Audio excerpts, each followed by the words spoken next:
Good morning student. Good morning sir. Okay, இன்றைக்கி ஒவ்வொரு மாவட்டத்துலேயும் அல்லது ஒரு ஊரோட ஸ்பெஷல் என்னங்கிறது தான் இன்றைக்கி படிக்க போகிறோம். அந்த ஊர் என்ன, அந்த பொருள் என்ன, அந்த டிஸ்ட்ரிக் என்னங்கிறத இதில் தெரிஞ்சு வச்சுக்கணும். ஏன்னா புவிசார் குறியீடு இதுக்கு கொடுத்துருக்குறாங்க.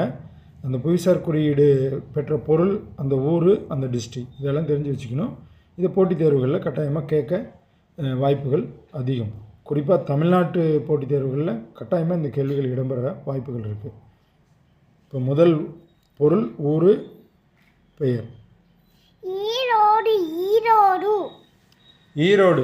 ஈரோடில் என்ன ஸ்பெஷல் அப்படின்னு சொல்லுவோம். ஈரோட்டோட ஸ்பெஷல் என்னங்கிறத இதில் படிங்க. கவுந்தப்பாடி. கவுந்தப்பாடி. நாட்டு சர்க்கரை. கவுந்தப்பாடி நாட்டு சர்க்கரை. இதுதான் ஈரோடு மாவட்டத்தில் கவுந்தப்பாடிங்கிற ஊரில் தயாரிக்கக்கூடிய நாட்டு சர்க்கரைக்கு புவிசார் குறியீடு கொடுத்துருக்காங்க. ஈரோடு மாவட்டம் கவுந்தப்பாடி நாட்டு சர்க்கரை. இப்போ மக்கள் மத்தியில் நாட்டு சர்க்கரை மிகுந்த வரவேற்பு பெற்றிருக்கு. ஏன்னா ஒயிட் சுகரை விட நாட்டு சர்க்கரை நல்லதுன்னு சொல்லி எல்லாருமே இதை விரும்புகிறாங்க. அதில் ஸ்பெஷலாக நாட்டு சர்க்கரை எல்லா ஏரியாலையும் தயாரித்தாலும் கூட கவுந்தப்பாடி நாட்டு சர்க்கரைக்கு ஒரு புவிசார் குறியீடு கொடுத்துருக்காங்க. புவிசார் குறியீடுனால் உங்களுக்கு தெரியும், அந்த அளவுக்கு அது குவாலிட்டியாக இருக்குங்கிறது தான் அதனோட அர்த்தம். அடுத்தது கடலூரில் என்ன ஸ்பெஷலுங்கிறத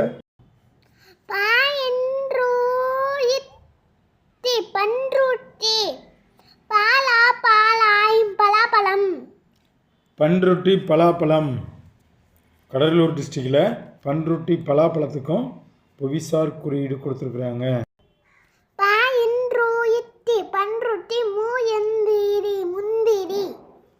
பன்ருட்டி முந்திரி. கடலூர் டிஸ்ட்ரிக்டில் 2 புவிசார் குறியீடு கொடுத்துருக்காங்க. பன்ருட்டி பலாப்பழத்துக்கும் பன்ருட்டி முந்திரிக்கும் புவிசார் குறியீடு கொடுத்துருக்காங்க. பலாப்பழம் பரவ. அடுத்தது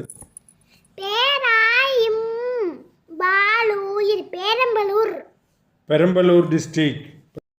தினமும் எல்லோரும் பயன்படுத்தும் பொருள்.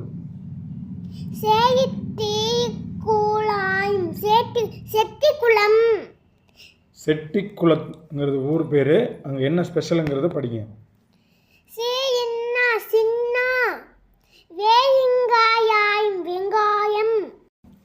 செட்டிக்குளம் சின்ன வெங்காயம். சமையலில் தினந்தோறும் பயன்படுத்துகிற பொருள். செட்டிக்குளம் சின்ன வெங்காயத்துக்கு புவிசார் குறியீடு கொடுத்துருக்காங்க பெரம்பலூர் டிஸ்ட்ரிக்டில். இன்னும் சொல்லப்போனால் பெரம்பலூருக்கு பக்கத்தில் இருக்கிற அரியலூர் டிஸ்ட்ரிக்டில் காற்று மாசுபாடு, தமிழ்நாட்டிலேயே காற்று மாசுபாடு மிகவும் குறைவாக உள்ள மாவட்டமாக அரியலூர் டிஸ்ட்ரிக்டை தேர்ந்தெடுத்திருக்காங்க. காரணம் என்னென்னா நிறைய மரங்களை வளர்த்துருக்காங்க. அடுத்தது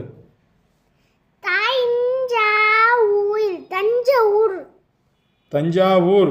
சாகட்ட சா நெடில். தஞ்சாவூர்.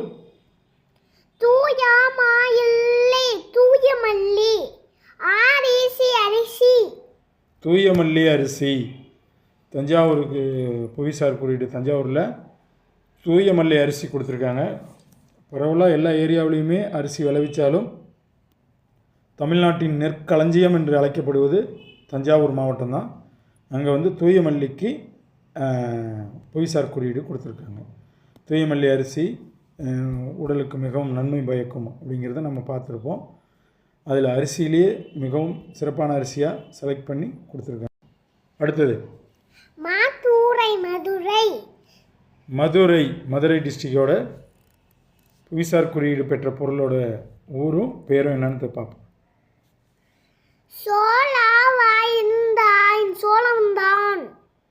சோழவந்தான். அந்த ஊரில் என்ன ஸ்பெஷல்னு பார்ப்போம். சோழவந்தான் வெற்றிலை. மதுரையில் புவிசார் குறியீடு பெற்ற சோழவந்தான் வெற்றிலை.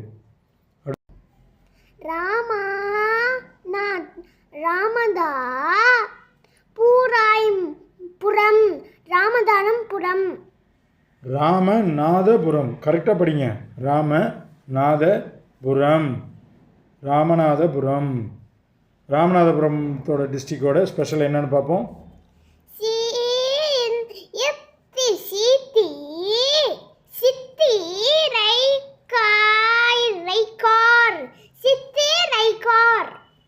ரைக்கார் சித்திரைக்கார். அரிசி. ராமநாதபுரம் டிஸ்ட்ரிக்டில் புவிசார் குறியீடு பெற்ற பொருள் பார்த்திங்கன்னா ரைஸ் தான். ஆனால் வந்து அது வேறு ரைஸ். சித்திரைக்கார் அரிசி இதுதான் வந்து ராமநாதபுரத்தில் புவிசார் குறியீடு பெற்றிருக்கு. முன்னாடி படித்தோம் தஞ்சாவூரில் தூயமல்லி அரிசி புவிசார் குறியீடு பெற்றதுன்னு. ராமநாதபுரம் டிஸ்ட்ரிக்டில் சித்திரைக்கார் அரிசி புவிசார் குறியீடு பெற்றுள்ளது. இதெல்லாம் நம் தெரிந்து கொள்ள வேண்டிய மிக முக்கியமான விஷயம். நமக்கு மட்டுமல்ல, நம் பின்வரும் சந்ததியான குழந்தைகளுக்கு தெளிவாக இதை வந்து நீங்கள் போட்டு காதில் கேட்க வைங்க. தாராளமாக அவங்களுக்கு இளம் வயதிலேயே இதெல்லாம் வந்து மனதில் பதிய வைத்து விடுவீர்கள். எதிர்காலத்தில் எழுதக்கூடிய தேர்வுகளில் எளிமையாக வெற்றி பெற அவர்களுக்கு பயன்படும். அதாவது பரீட்சை நேரத்தில் போய் உட்காந்து ஒரே அடியாக முழுமையாக படித்து மனதில் பதிய வைத்து கொள்வது என்பது மிகுந்த சிரமம். நம்மளுடைய நினைவுத்திறன் வந்து எவ்வளோ வேணாலும் நினைவில் வைத்துக்கொள்ளும்.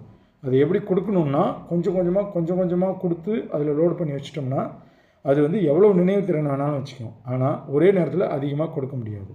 அடுத்து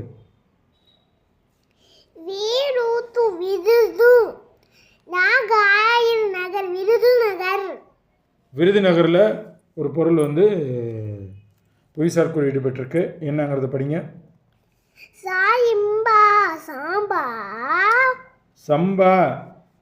சாவை ஏன் நெடியில் ஆக்குறீங்க? பாதான நெடியில் இருக்குது. சம்பா வாயித்தாயில் வத்தல் வாயித்தாயில் சம்பாவத்தல். நெடியில் கரெக்டாக படிக்க மாட்டேங்கிறீங்க சில வார்த்தையில். இன்னும் படிக்கிற ப்ராக்டிஸ் தொடர்ந்து நீங்கள் எடுக்கணும். நேரம் கிடைக்கும் போதெல்லாம் ஏதாவது ஒரு புத்தகத்தை எடுத்து படிக்க ட்ரைனிங் எடுங்க. விருதுநகர் மாவட்டத்தில் புவிசார் குறியீடு பெற்ற பொருள் எதுன்னு கேட்டிங்கன்னா சம்பாவத்தல். விருதுநகர் மாவட்டத்தில் புவிசார் குறியீடு பெற்ற பொருள் எதுன்னு கேட்டால் சம்பாவத்தல். அடுத்து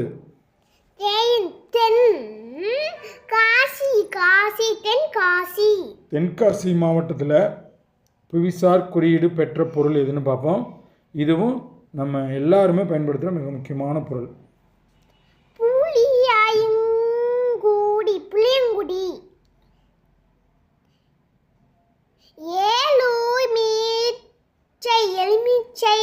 புளியங்குடி எலுமிச்சை. தென்காசி மாவட்டத்தில் இருக்கிற புளியங்குடியில் விளையக்கூடிய எலுமிச்சை பழத்துக்கு புவிசார் குறியீடு கொடுத்துருக்காங்க.